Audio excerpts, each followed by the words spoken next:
Ever since that night, my world tilted on its axis. The words my wife uttered, calmly, decisively, left me frozen in place. "We need to stop being physically intimate," she said, like she was suggesting we switch to almond milk or cancel our cable subscription. But this wasn't some casual lifestyle change. It was the dismantling of a core part of our relationship. And what came next? That one decision would shift everything. I'm Mark, 32, an engineer by trade, and for the past 6 years I've been married to Sarah, my partner, my best friend, the woman I believed I'd spend the rest of my life with in harmony. We've been together for nearly a decade, having met during our final college years. I was grinding through the last brutal semesters of my engineering program when Sarah appeared in my life like a flash of sunlight through a storm. Look, I'm no saint. I work long hours, sometimes miss anniversaries or birthdays, and yeah, I've left my fair share of socks and dirty dishes in odd places. But I've always been faithful. I never strayed, emotionally or physically. I supported Sarah through her graduate school years, stood by her during the ups and downs of launching her therapy practice. I thought that was enough. I thought we were happy, comfortable, even. I grew up in a tight-knit rural community in the Midwest. My parents are still married after 35 years. An old-school, hand-holding everywhere kind of love. That's the blueprint I had for marriage. Steadiness, loyalty, building a life together. I followed that script as best I could. Nailed down a steady job, bought a modest home in the suburbs, did the whole white picket fence thing. Sarah was the brilliant, ambitious psychology major who could have had anyone, and somehow, she chose me. She had this presence. Long chestnut hair, dazzling green eyes that shimmered like glass when the light hit them just right, and a laugh that could cut through any gloom. We first met volunteering at a Habitat for Humanity event. I was hammering crooked nails into drywall, she was organizing supplies, and managing the volunteers like a natural-born leader. I asked her to grab coffee that same day, and it was like something clicked into place. We'd just worked. For those first few years, our bond was intense. We'd stay up until dawn talking about life, about everything, and nothing. And yes, our physical chemistry was off the charts. We weren't just lovers. We were partners in every sense. Playful, passionate, genuinely happy. When we got married 3 years later, it felt like the culmination of everything we had been building. It was small, intimate, filled with friends and family who believed in us. A year after that, we moved into our house. The foundation was laid, both literally and figuratively. I was advancing steadily at my engineering firm, while Sarah was making a name for herself in family counseling. The irony of that doesn't escape me now. She specialized in helping others with their marriages, and yet here we were, quietly unraveling. Our day-to-day lives were rhythmic. Morning coffee together, evenings spent cooking or watching Netflix, and date nights twice a month. It wasn't perfect, but it was ours. And I was under the impression that our physical relationship, while not as fiery as the early days, was still satisfying and real. That one otherwise ordinary Tuesday night, I was sprawled across our worn leather couch, lazily scrolling through my phone as the spinning update icon mocked me from my game console. Sarah walked in, her face unreadable. There was a weight in her expression, a mixture of conviction and caution. I paused the show, put my phone down. Something was coming, something big. "We need to talk," she began, arms folded tightly across her chest. Every guy knows those words. They're rarely the start of something good. They're the prelude to an emotional storm. I tried to play it cool.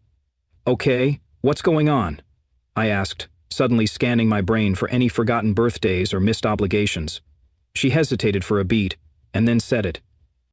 "I think we should explore a sexless marriage." At first I chuckled, not out of amusement but sheer disbelief. Was this some kind of elaborate joke? But Sarah didn't flinch. Her expression only grew more serious, more resolute. She meant every word. She began explaining how she'd been researching, reading books, listening to podcasts, and following these empowering female voices online. Women who spoke about redefining marriage, reclaiming personal identity, and disconnecting intimacy from emotional dependence. According to her, sex was a distraction, a comfort mechanism that stopped us from growing emotionally as individuals. I was stunned. This was the same woman who once left me risque notes in my lunchbox, the woman who used to pull me into the bedroom when I was least expecting it. Now she was talking about abstinence as if it were therapy. "Where is this coming from?" I asked, my voice cracking with confusion. "Are you unhappy? Did I do something wrong?" She rolled her eyes and exhaled sharply, like I had asked the most predictable, pedestrian questions. "It's not about you doing something wrong, Mark. This is about discovering deeper dimensions in our relationship, beyond the physical. The more she spoke, the more alien she seemed to me. She was passionate, articulate, and almost rehearsed, quoting studies and influencer soundbites, but to me, it sounded like she had been brainwashed. Her words didn't feel like her own. "You're basing all of this on internet personalities?" I asked, trying and failing to hide my frustration. "It's not just that. It's a collective of voices that helped me see things differently. Maybe if you listened, you'd understand too." I could feel the ground shifting beneath me. Everything I believed about love, about our marriage, was being redefined in real time by someone who'd once vowed forever to me. She wasn't suggesting we try a new restaurant or vacation spot. She was proposing we eliminate intimacy from our lives as a couple. "You can't just spring this on me," I said. "This isn't some trendy phase. This is our marriage. You're talking about removing something fundamental, something sacred." She remained eerily calm as she sat down across from me. "That's exactly why it's worth examining. Maybe we've leaned on sex to avoid facing our insecurities or flaws. What if there's more to us we haven't uncovered because we're too comfortable?" Her words stung, not because they were cruel, but because they were so calculated, so distant from the woman I thought I knew. She called our physical bond a crutch, as if it were some bad habit we needed to kick. That word echoed in my head, crutch. To me, it wasn't a weakness. It was a lifeline, a symbol of trust, connection, passion, everything that made the chaos of life a little more bearable. But maybe she didn't see it that way anymore. I sat there in silence, staring at the woman I married, feeling like I didn't recognize her anymore. My heart was pounding, not with anger, but with fear. Fear of losing her, fear of becoming strangers under the same roof. This wasn't just about sex, it was about being wanted, feeling close, staying tethered in a world constantly trying to pull couples apart. I tried to say something, anything, to pull her back from this cliff. "What if this drives a wedge between us?" I asked quietly. "What if this change doesn't bring us closer but pushes us so far apart we can't find our way back?" Sarah's expression softened slightly. "I don't want to lose you," she said. "I want us to evolve, to be stronger. If we can love each other without needing to touch all the time, then we know our connection is real, that it's more than just desire. But what if that desire was part of our love? I didn't need our relationship to be some spiritual exercise.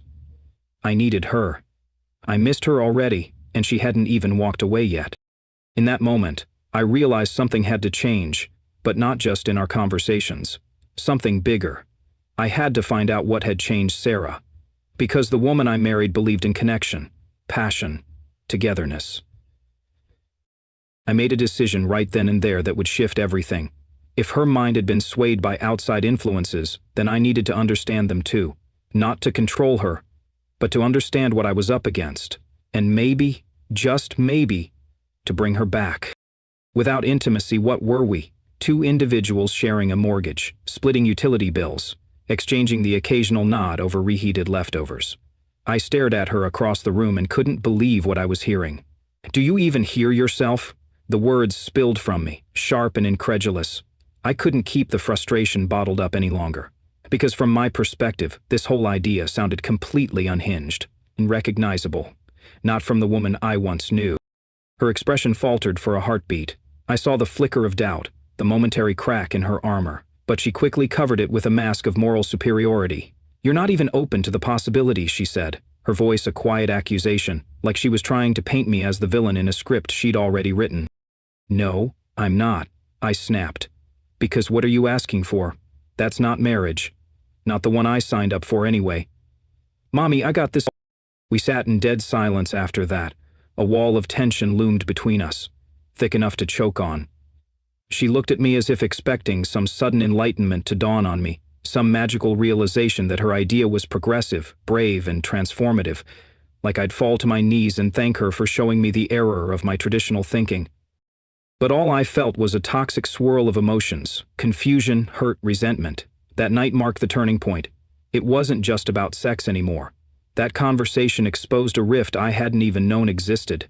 A fracture that had been quietly widening beneath the surface of our seemingly stable life. And I was utterly unprepared to confront it.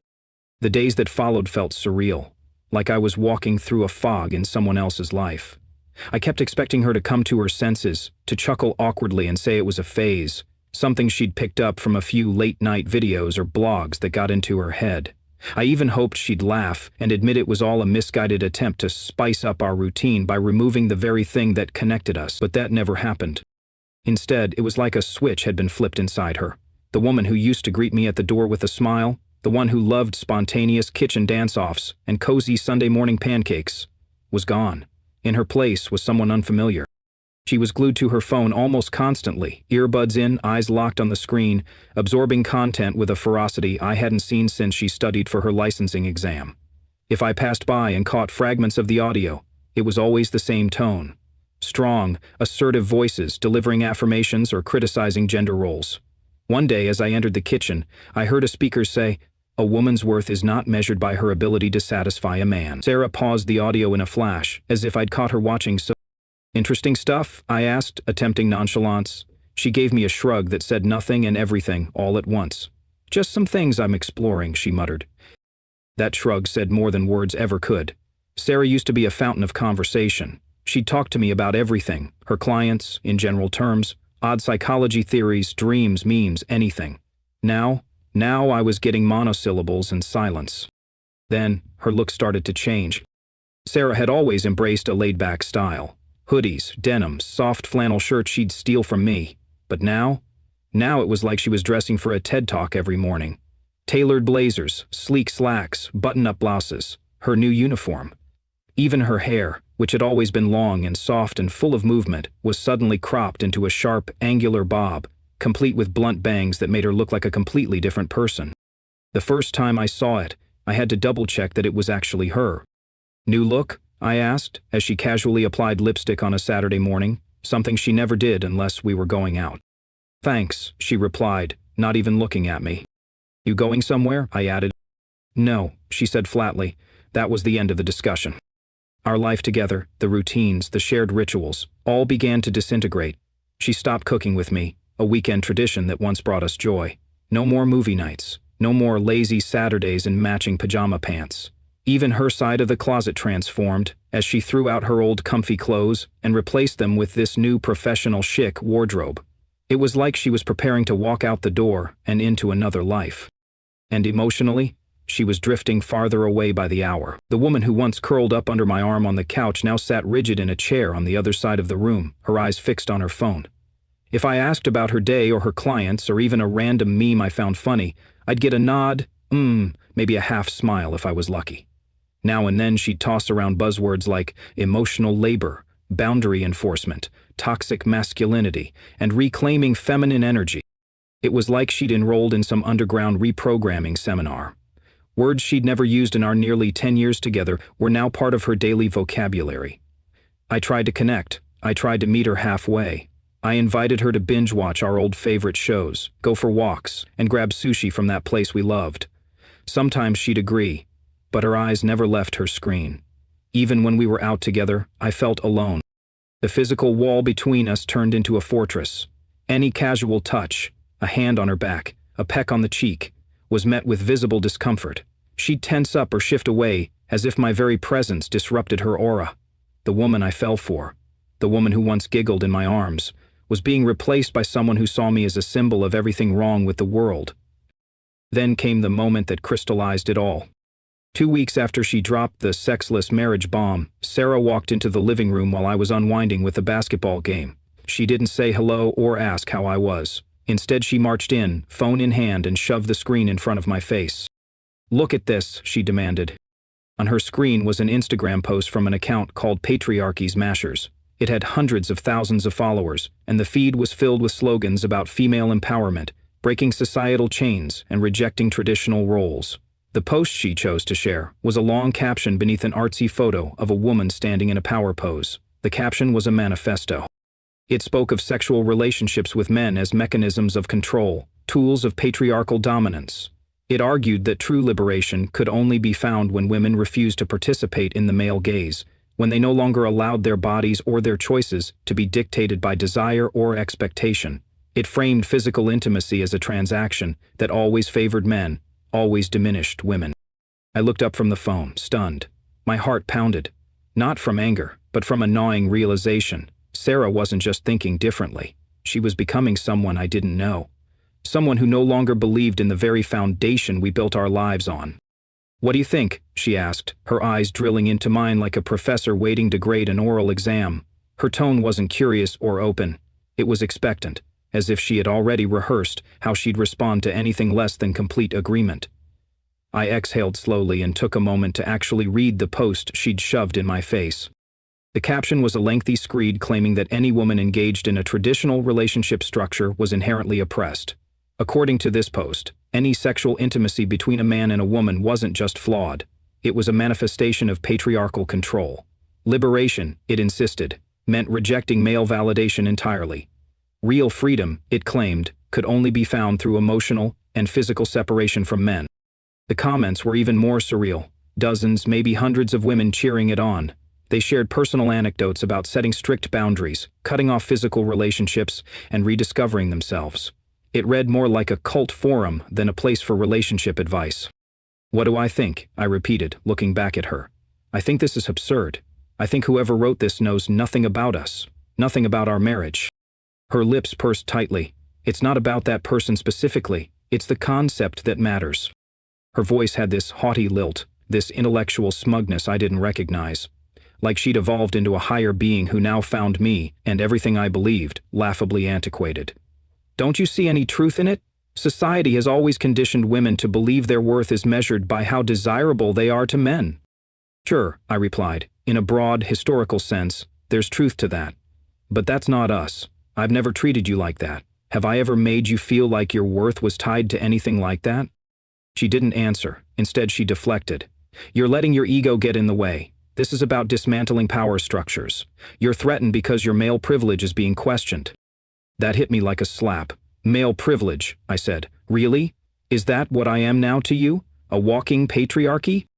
In all our years together, 9 to be exact, Sarah had never used that kind of language. We'd disagreed before, sure, but she never weaponized ideology against me.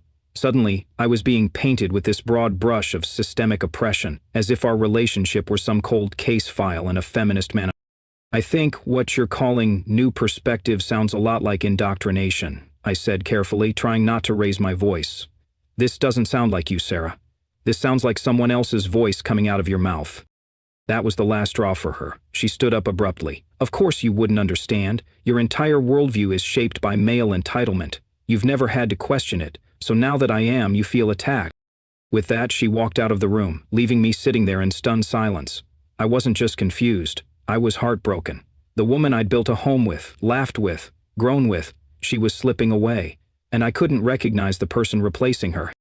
That night we lay in the same bed, no more than a foot apart, but emotionally light yards distant. I stared at the ceiling, counting shadows and memories, wondering when everything had started to unravel. I couldn't sleep. How could I? She was right there next to me, but it felt like I was sharing the bed with a ghost. The next evening I came home from work to a scene straight out of a parody. There were 5 women in our living room. Women I'd never seen before, sitting cross-legged on the floor in a circle. They were burning sage, which I'm highly allergic to, by the way, and murmuring about dismantling internalized misogyny. I paused at the door, baffled. Sarah didn't even look up at me. "We'll be done in a couple of hours," she said, like I was interrupting a high-stakes negotiation. I retreated to the bedroom with my laptop, but their voices still reached me. One woman launched into a passionate monologue about how she'd liberated herself from the male gaze by cutting off physical access to her body, even from her husband. The rest nodded in agreement, murmuring supportive phrases. I sat there, feeling like my chest was being squeezed by invisible hands. Was this where we were headed? This wasn't marital strain. This wasn't a communication lapse. This was ideological sabotage. Someone, or something, was actively dismantling the foundation of our relationship, and I had no idea how to stop it. That night, a sickening thought crept in. What if there's someone else? I hated myself for thinking it, but it would explain so much. The emotional shutdown, the physical withdrawal, the obsessive secrecy. People don't just flip a switch overnight unless there's something, or someone, prompting it. The next morning, while she was in the shower, I did something I'd never done in our entire relationship. I picked up her phone. It was locked, and the passcode had been changed. We used to share everything, phones, emails, even grocery lists. It wasn't about surveillance. It was about transparency. We had nothing to hide. When had that changed? I started observing more closely. Every time a notification pinged, she'd scramble to check it, angling the screen away from view. She vanished into her office for hours, claiming she was journaling or attending empowerment sessions. If I walked in, she'd quickly minimize her screen or flip the phone face down. Classic guilt behavior. I knew it. I felt it. But there was no proof. That night, I pretended to fall asleep early. As soon as she thought I was out, she grabbed her phone and started typing furiously. At one point, she even giggled. I hadn't heard her laugh around me in weeks. Whoever she was texting, they were getting a version of her I hadn't seen in ages. "Who are you always texting?" I asked the next night, unable to hold it in any longer. She looked startled. "Just some women from my feminist collective," she said, too quickly. "We're discussing the systemic oppression inherent in traditional marriage." "Collective?" I repeated. "Since when are you part of a collective? And why do you have to hide it from me?" She narrowed her eyes. "Why do you care? Are you trying to control who I talk to now? That's classic patriarchal behavior." "It matters," I said, trying to stay composed. "Because I'm your husband. Because you've been treating me like the enemy for weeks, and I don't understand why. Do these people know more about our marriage than I do?" Her expression turned to ice. "Maybe they understand me better than you ever could." She walked out and I was left speechless. That one sentence hit harder than any argument we'd ever had. 9 years, nearly a decade of shared memories, love, support, and now, she was saying some strangers on the internet understood her better than the man who stood by her through everything. I started noticing even more changes after that. She began placing her phone face down on every surface. She took phone calls in the guest bathroom or outside. She reset every password, email, social media, even our shared Netflix and Amazon accounts. Every lock she changed, every door she metaphorically slammed, confirmed what I already feared. She was building a new life, one that no longer included me. One quiet afternoon, I got off work early, something that rarely happened, and decided to surprise Sarah. As I opened the front door, I heard laughter drifting down the hallway. Not just any laughter, it was her real laugh, the one that bubbled up from her chest and made her eyes crinkle. The kind of laugh I hadn't heard in weeks, maybe months. The kind she used to save, for me. It was coming from her office. I walked slowly, not wanting to interrupt, but unable to resist the magnetic pull of that sound. I knocked gently and pushed the door open. Sarah sat at her desk, back straight, her face glowing with that familiar joy. But the moment she saw me, she clicked something on her screen. The call ended and a blank document replaced whatever she'd been viewing. "Sorry," I said, trying to mask my curiosity. "Didn't mean to interrupt." She barely looked at me. "It's fine, just wrapping up." "Who were you talking to? Sounded like you were really enjoying it." She paused for a beat. "Just the collective," she said finally. "We were discussing dismantling beauty standards."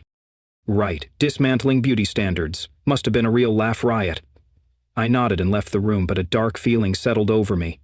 The paranoia that had been scratching at the edges of my mind now had claws.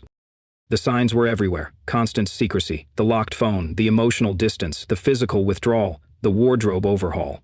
My brain ran in loops, generating every worst-case scenario imaginable. Was she involved with someone emotionally? Was this some twisted ideological brainwashing? A cult? My thoughts spiraled endlessly. I couldn't concentrate at work. I wasn't sleeping. I replayed our entire relationship in my mind, searching for red flags I might have missed.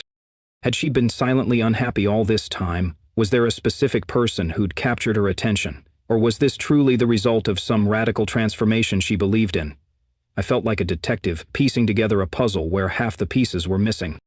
One night, she dozed off early. Her laptop sat open on the kitchen table. I hesitated. I knew it was wrong, but I also knew I couldn't go on like this, drowning in doubt. I needed answers.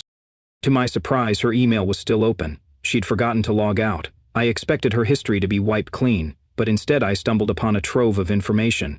Her inbox was filled with newsletters from feminist groups, empowerment webinars, and personal development courses. But one folder stood out. It was labeled simply personal. Inside were dozens of emails from someone named Alex. My stomach turned. I clicked on the earliest one, dated 2 weeks back. "Sarah, our conversation last night was incredible. I've never connected with someone on such a profound level. Watching you awaken to your authentic power is truly beautiful. What you're experiencing at home is so common. Most men are incapable of comprehending the emotional labor women carry in traditional relationships." Heliata, I read it 3 times.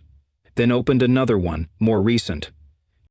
I'm so proud of the boundaries you're setting. That's a vital step. Remember, your body belongs to you and no one else. You owe him nothing. The guilt you're feeling is just programming. You're on the path to freedom. I'll be here when you need to talk. Same time tonight. Who was Alex? A man? A woman? It wasn't clear, but what was crystal clear was their influence. This person was encouraging Sarah to dismantle our marriage piece by piece, validating her coldness and redefining our history through a lens of oppression and control. I clicked into one from just 3 days ago. Sarah, the more you describe his reactions, the more I see the classic symptoms of emotional manipulation. He's making you feel guilty for growing. That isn't love, that's control. You deserve space to evolve beyond his expectations. I'm here for you every step of the way. My hands clenched into fists, my chest tightened. This person didn't know me. They didn't know Olidif. And yet they were coaching my wife to view me as an enemy. Every part of our private life had been handed over to a stranger. Our arguments, our routines, my reactions, all twisted into ammunition. There were more, dozens, and in one of them, I found references to a meditation group Sarah had joined, led by none other than Alex. Nightly Zoom sessions, private calls, community healing rituals. I'd been pushed out of my own marriage, and someone else had stepped in. Digging deeper, I found donation receipts, hundreds of dollars at a time, all from our joint account. $200, 0 cents here, $350, 0 cents there, $450, 0 cents. Over $3,000, 0 cents, in the last 4 weeks, and I'd had no idea. We'd always agreed to consult each other for anything over $500, 0 cents. This wasn't oversight, it was deception. One attachment caught my eye, a PDF titled Liberation Guide. I opened it. It was a 12-step plan for severing ties to patriarchal relationship structures. Step 1, recognize your social conditioning. Step 2, establish physical boundaries, reject sexual expectations. Step 4, silence is power. Refrain from explaining yourself. Step 6, divest from male approval. Alter your appearance for self, not for others. Every page read like a manifesto, like a manual for exiting traditional partnerships, emotionally and physically. And Sarah had apparently internalized every word. Suddenly everything fit. The coldness, the vocabulary shifts, the transformation in style, the way she stopped confiding in me and stopped laughing with me. It was all orchestrated, engineered, and Alex was pulling the strings. I took photos of the most damning messages, especially the ones suggesting I was abusive, the bank transactions, the liberation guide. Then I gently closed the laptop, making sure everything was just as she'd left it. I didn't confront her that night. I couldn't. I needed time to process, to plan, to understand what the hell I was even fighting anymore. Over the next few days, I watched carefully. Every night she disappeared into her office with the door locked for hours, attending those meditation sessions. I started researching the group, the Authentic Feminine Collective. That's what they called themselves. Their website was slick and professional. Testimonials lined every page. Women praising the transformation, claiming they'd never felt more alive. They talked about emotional freedom, bodily autonomy, and spiritual evolution. The founder was Alexandra Reeves, Alex, a self-described spiritual guide and feminist awakener, who claimed she liberated herself from a 15-year marriage rooted in patriarchal control. She offered layered membership programs, $49 0 cents/month for access to live group meditations, $199 0 cents for personal webinars, and a $499 0 cents/month transformation package that included one-on-one coaching. There was even a donate to the mission button at the bottom of every page. The more I read, the clearer it became. This was a well-packaged, emotionally manipulative operation. It preyed on uncertainty, on cracks in relationships. It offered sisterhood in exchange for obedience. It wasn't just a group, it was a lifestyle cult disguised as empowerment. And my wife was deep in it. I kept digging. The collective had an active online forum, private chat rooms, and a subscription-based podcast filled with jargon-heavy monologues about dismantling domestic servitude and reclaiming sacred feminine space. Their rhetoric was carefully crafted, appealing to emotional pain and positioning themselves as saviors. They weren't offering therapy, they were offering an identity, and Sarah had bought into it, completely. The breaking point came on an otherwise ordinary Wednesday evening. I'd cooked dinner, as I had been doing most nights lately. Sarah had become too busy, too distracted, or too uninterested to join me in the kitchen like she used to. The lasagna was her favorite. Used to be, anyway. But she barely touched it, picking at her plate with the disinterest of someone waiting for an appointment to be over. Every few minutes, she glanced at the clock on the microwave like it was counting down to something important. "I need to go," she said suddenly, standing up mid-bite. "I've got a session at 8. I sat there, fork halfway to my mouth, staring at her. "Sure," I said, my tone as flat as a weather report. "Go lock yourself in the office with your new best friend, Alex, while I clean up again." She froze. The tension was immediate, sharp. Slowly, she turned back toward me, eyes narrowing. "What did you just say?" I set down my fork with care. "You heard me," I said calmly. "Alex, the guru, the voice in your ear who's convinced you I'm some patriarchal overlord ruining your quest for enlightenment." Her face drained of color, then flushed crimson in a flash. "You went through my emails. How dare you invade my privacy like that?" "Privacy?" I said, my voice rising now. "Since when do we have secrets in this marriage? You've been feeding intimate details of our relationship to a stranger, someone who's never met me, someone who's been filling your head with lies and painting me as some abusive tyrant. And now I'm the bad guy because I found out?" "You had no right," she yelled, hands trembling. "This is exactly why I need space from you. You're possessive, controlling." I laughed, but there was no humor in it, just disbelief. "Controlling? I've been standing by while my wife morphs into a stranger before my eyes, listening to you spout rehearsed phrases from some online echo chamber, watching you rewrite the story of our life together into something ugly and broken." She crossed her arms. "Alex understands me. The collective supports my journey. They see me as a full person, not just an object." "An object?" I asked, stunned. "You seriously think that's how I've treated you? For 9 years, I've done nothing but support you. I encouraged your career, pushed you to chase your dreams, and helped you open your practice. When have I ever reduced you to anything less than a partner?" "You don't get it," she replied coldly, her eyes hard as stone. "Your male perspective blinds you. You don't even see the subtle control you exert." "And let me guess, Alex, the all-knowing faceless guru does?" I asked. "Because they've read your emails and decided I'm the villain?" "Alex is helping me find my authentic self." "No," I said firmly. "Your authentic self didn't need saving until this cult got its hooks into you." Her face contorted. "It's not a cult. It's a supportive community." "Supportive?" I scoffed. "They convinced you to blow up your marriage, told you I'm manipulative, encouraged you to change everything about yourself. That's not support, that's control, Sarah. Textbook cult behavior." "You're just scared," she said, her voice trembling with frustration. "You're scared because I'm no longer prioritizing you. I'm living for me now."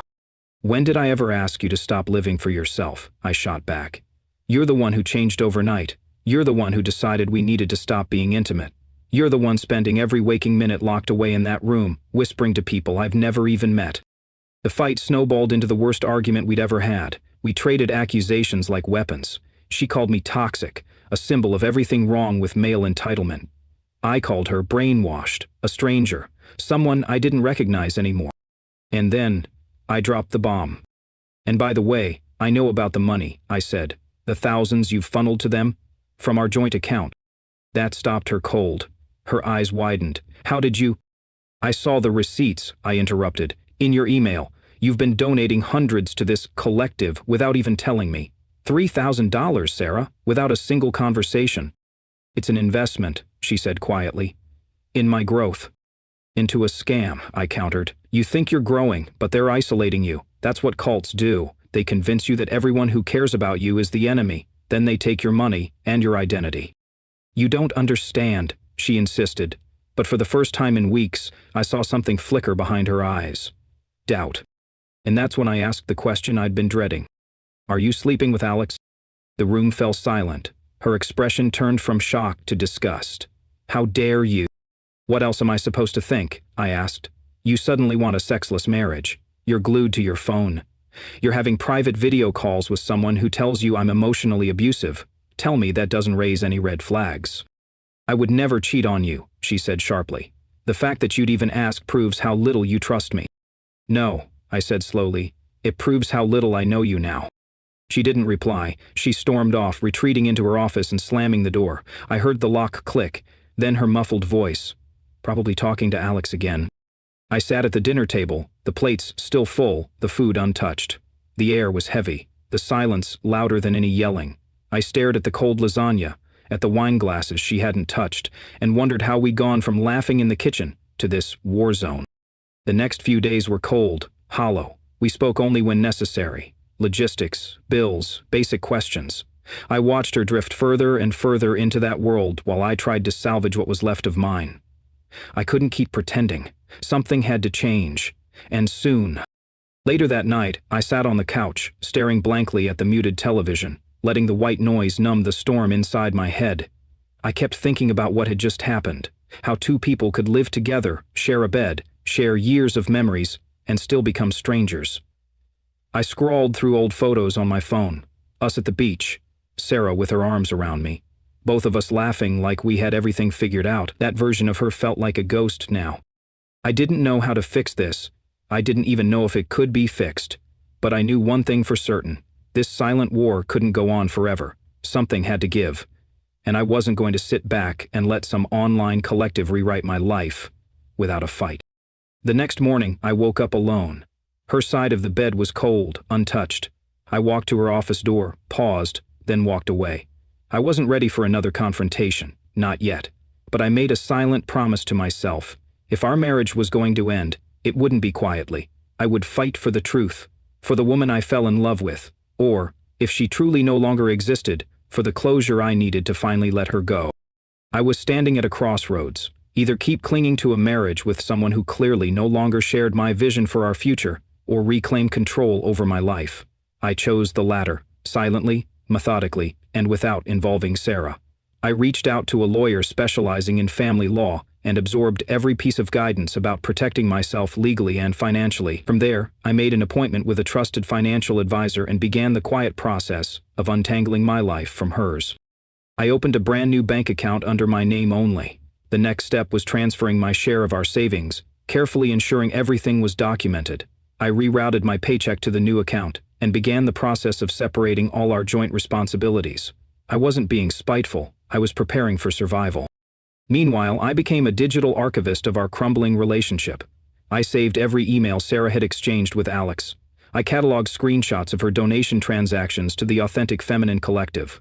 I even recorded snippets of our most surreal arguments, where she spouted indoctrinated phrases about patriarchy, emotional labor, and liberation, as insurance in case this turned messy.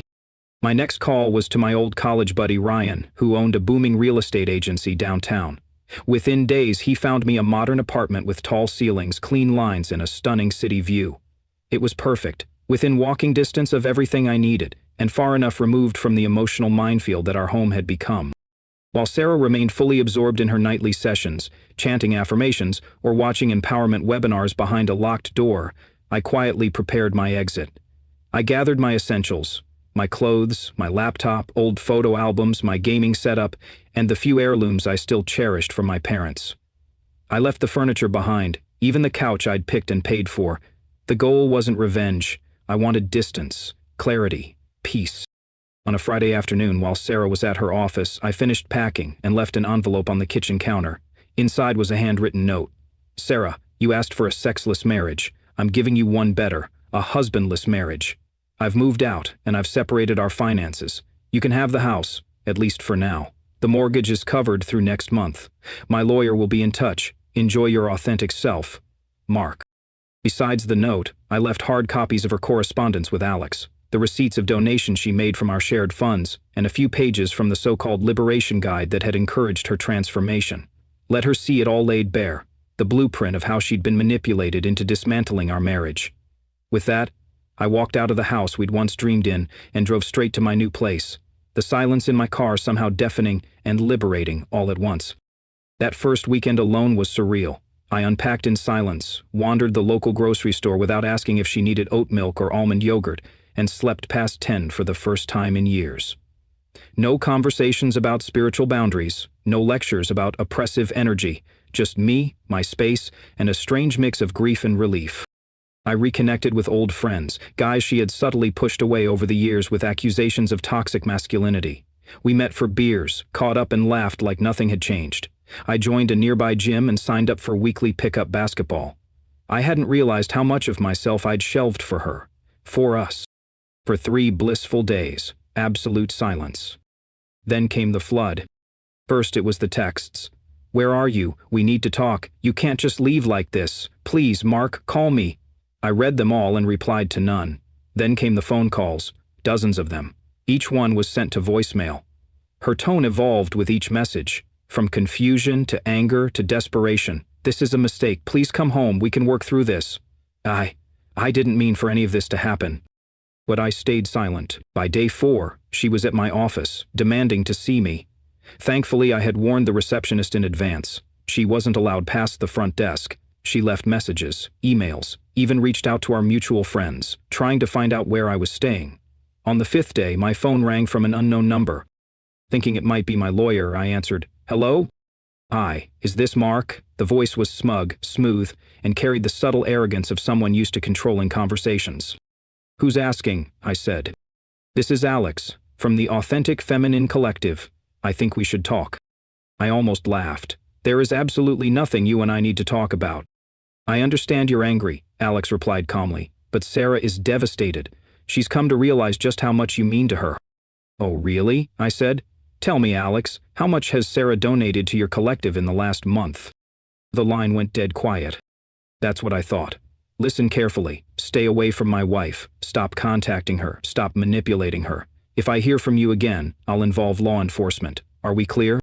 I didn't wait for a response. I hung up. 2 weeks passed. I settled into my new life. I was sleeping better, eating cleaner, and waking up with something I hadn't felt in a long time. Peace. My lawyer confirmed Sarah had been served the separation papers. To my surprise, she hadn't contested anything.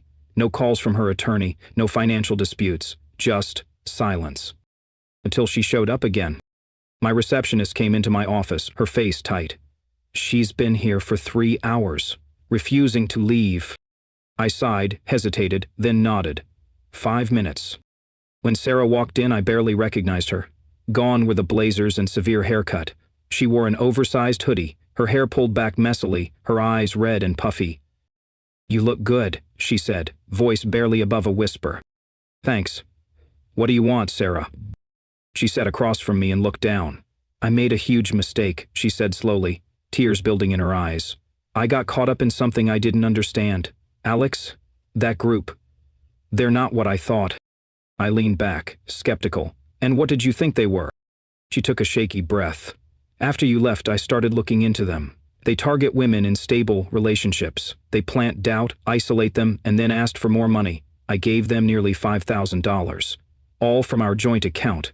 I thought I was investing in empowerment, but it was a trap. I see that now." I said nothing. "Mark, please," she continued, voice breaking. "I'm so sorry. I don't even recognize who I became. I was angry, confused, and they took advantage of that. Finally I spoke. I needed you to see this on your own. But now that you do, where do we go from here?" She had no answer, just tears. For the first time in weeks, I saw the old Sarah, the one who used to dream with me about the future. But something inside me had shifted too. I wasn't sure if love alone could fix what had been broken. Trust, once fractured, doesn't repair overnight. Still, I knew one thing for sure. The next chapter of my life would be lived with eyes wide open. I was feeling adrift, listless, and stuck in a haze of emotional confusion when I stumbled upon those videos. At first, they seemed harmless, empowering even, a way to make sense of the restlessness gnawing at me. But their messages wormed into my brain like gospel. They made me feel seen, special, and validated. Before I even realized what was happening, I had spiraled too deep. My voice trembled as I admitted it. I didn't see it until it was too late. I took a breath. "So, what exactly do you want from me now?" My voice was calm, but guarded. "I want to come home," she choked through her sobs. "I miss you. I miss us." Her eyes were raw and glassy. "I've been seeing a licensed therapist. An actual one this time, not some self-styled spiritual coach. She's helping me unpack how I got swept up in all of this, how I lost myself. I'll pay back every cent," she continued quickly. "Every single dollar I gave them. I'll earn it back. I'll shut down all my social accounts, leave the forums, and delete everything. Just please, let me make this right." I studied her face. And the sexless marriage thing?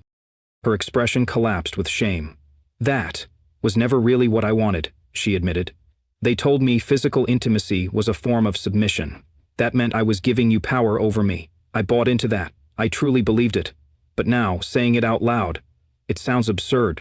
"And what about the women's circles, the rhetoric, the complete 180-degree shift in personality?" I asked. She nodded, swallowing hard. "They made me feel like I belonged to something profound, like I was enlightened, chosen, even. But they were slowly turning me against everything and everyone who loved me. Bit by bit, they made me suspicious of you, of our history, of our love. It wasn't empowerment. It was isolation dressed up as activism." I glanced at my watch. "Your 5 minutes are up." "Please," she whispered, reaching across my desk, trying to clasp my hand. "I love you. I made a terrible mistake. I'll do anything." I pulled back gently. "The thing is, Sarah, I'm actually happy now. Happier than I've been in a long time. These last few weeks gave me clarity."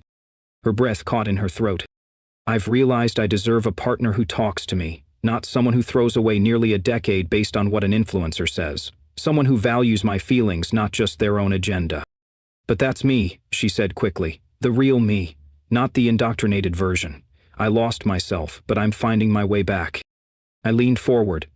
"Do you know what hurt most? Not the suggestion of a sexless marriage. Not even the thousands you funneled into that group. What broke me was how easily you believed some stranger's version of me over the man who's loved and stood by you for years." Tears streamed down her cheeks. "I know. I don't expect forgiveness, but I want to try to earn it." I stood. "I'll think about it. That's all I can offer." As I walked her to the door, she turned with a mix of hope and dread. "Can I call you? Maybe we could grab dinner next week, just talk." "I'll call you," I said evenly. "Maybe, but don't wait around." I watched her walk away, her shoulders hunched under the weight of everything she'd lost. A month ago she had been a stranger, spewing radical ideology with icy confidence. Now, she looked like a woman haunted by the damage she'd done. Truthfully, I didn't know if I'd ever call her. Part of me missed the woman I'd married, the real Sarah. But another part of me was thriving. I was embracing my freedom, the confidence, the control over my own space, the peace. It was intoxicating. Then, 3 days later, something unexpected landed in my inbox. It was a mass email from Alex to all the collective members. Sarah had forwarded it with a short note. The message from Alex read like damage control. "Beloved sisters, I regret to inform you that the Authentic Feminine Collective will be on hiatus while I address some personal matters. False accusations have been made against our sacred mission. While I focus on healing and recalibrating, your monthly memberships will remain active to hold your space. Stay strong in your authenticity, Alex." Sarah's note was simple but powerful. "She's running. 3 others and I reported her for fraud." I had to admit, I was impressed. For the first time in months, the Sarah I remembered was resurfacing. She was taking initiative. She wasn't playing the victim anymore. She was confronting the mess head on. That evening, the doorbell rang. Sarah stood there, no theatrics, no drama. Her appearance was like a time capsule. Her natural hair, soft expression, minimal makeup, and a favorite old band t-shirt. She looked real again. "I didn't come to beg," she said. "I just wanted to drop this off." She handed me an envelope. Inside was a check for $5,000, 0 cents with a little extra. I sold some of the designer stuff, pawned jewelry. It's everything I gave them. "Wow," I said, taken aback. "You didn't have to." "I did," she said firmly. "And there's more." She handed me a folder packed with printed emails, screenshots, warnings she'd sent to other women in the group, and information about a support forum she'd started for victims of online manipulation. "I'm trying to make something good out of this," she said, "even if you never take me back." I was quiet. "That's actually really admirable, Sarah." "I'm not asking for anything," she added quickly. "I just thought you should know I'm trying, for real, this time." As she turned to go, I found myself blurting, "Maybe we could get coffee, just to talk." She stopped, slowly turned. There was a hopeful sparkle in her eyes. "I'd like that." Later that night, I sat alone in my apartment, her folder of papers resting on the coffee table. I skimmed through the documents she had compiled. meticulously organized timelines, screenshots of conversations, and testimony-like statements from other women. There was weight in those pages, not just ink and words, but regret, redemption, and a newfound purpose. I found myself wondering what it must have been like to be so completely unmoored from one's sense of identity, that strangers online could rewrite your beliefs in real time. It wasn't just weakness, it was vulnerability, the kind most people are too proud to admit. Maybe I hadn't seen how lost she was becoming, so caught up in trying to hold things together, that I missed her slipping away. Still, part of me couldn't forget how cold it had gotten between us. The months of silence, of living in the same house like strangers. The shame I felt when she recoiled from my touch like it were something dirty. I'd gone from husband to symbol, from partner to antagonist, all because someone behind a screen told her I embodied oppression. The way that kind of betrayal doesn't fade easily. But as I looked at the support group she had started, as I read the messages she'd sent, warning others, I saw something unexpected. Accountability. Sarah wasn't just sorry. She was actively trying to undo the harm. That was more than most people ever did. Over the next few days we messaged sparingly. No grand professions of love, no apologies rehashed, just simple check-ins. How was your day? Did you eat? I found this article. Thought you'd like it. The tone was gentle, cautious. Like walking across ice you're not sure will hold your weight. We eventually met for coffee. We sat across from each other at a small cafe, the kind we used to visit on lazy Sunday mornings. She ordered her usual vanilla latte, and I got my black coffee. We talked about books, therapy, and her rebuilding process. She didn't beg or make promises. She didn't ask when she could come home. She just sat with me, talked like a real person, and listened. And that's when I realized something. Sometimes, the strongest thing a person can do is admit how deeply they've been wrong, and then prove it through action. Words can be beautiful, but they're hollow if not backed by change. Sarah wasn't fixed overnight. Neither was I. But we were showing up, however imperfectly.